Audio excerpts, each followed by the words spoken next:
डाला जाए तो 15 राज्यों के अध्यक्षों में जब दो लोगों के बीच में इस देश को संभालने के लिए कौन व्यक्ति होगा, तो उसमें जब वोट डाले गए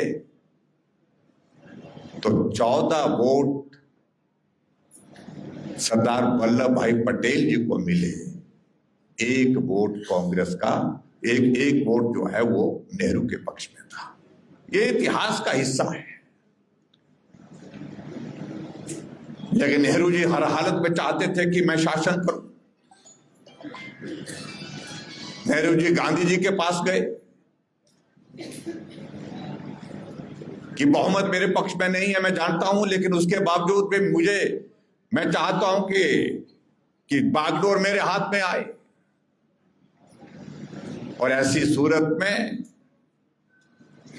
गांधी जी के सामने सिर्फ एक ही बात को लेकर के उनको एक ही लग रहा था कि अब कोई कमी ऐसी नहीं छूटनी चाहिए जिससे हमारी स्वतंत्रता हाथ में आई हुई हाथ से निकल जाए। और अंग्रेजों ने भी इस बात के लिए दबाव डाला,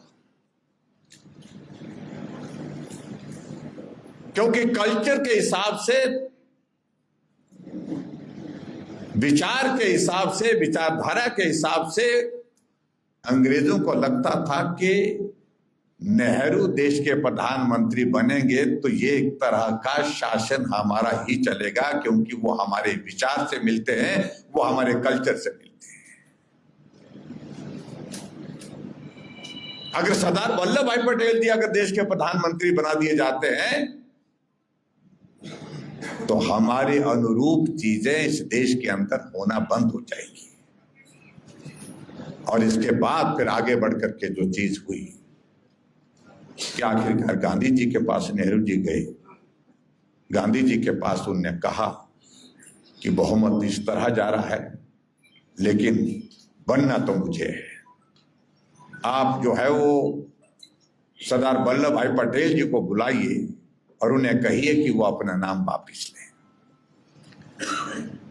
और आखिरकार गांधी जी ने उसमें अपनी भूमिका निभाई कि देश बहुत मुश्किल के बाद, बहुत बड़े बलिदान के बाद जो है वो स्वतंत्र होने की दिशा में आगे बढ़ रहा है। और ऐसी सूरत में अब इस वक्त हमको आपस में मतभेद नहीं रखना चाहिए, लड़ाई नहीं रखनी चाहिए। इसलिए मेरा आपसे विनम्र आग्रह है कि आप अपना नॉमिनेशन वापस लें और नेहरू जी को देश का प्रधानमंत्री बनने के जो है आप सहयोग करें। और नेहरू जी ने जो प्रस्ताव रखा, गांधी जी ने वो प्रस्ताव जो है वो सरदार वल्लभ भाई पटेल जी के समक्ष रखा, तो सरदार वल्लभ भाई पटेल जी ने उसको स्वीकार किया। इसलिए स्वीकार किया क्योंकि गांधी जी के प्रति उनका सम्मान बहुत ज्यादा था। और आखिरकार नेहरू जी देश के प्रधानमंत्री बने। ये सच्चाई है।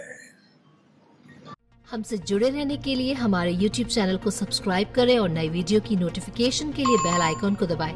अगर आप ये वीडियो Facebook पर देख रहे हैं तो लाइक जरूर करें और ज्यादा से ज्यादा शेयर करें। इसी तरह के और भी अपडेट्स के लिए फॉलो करें हमारा Instagram पेज himachal.k3।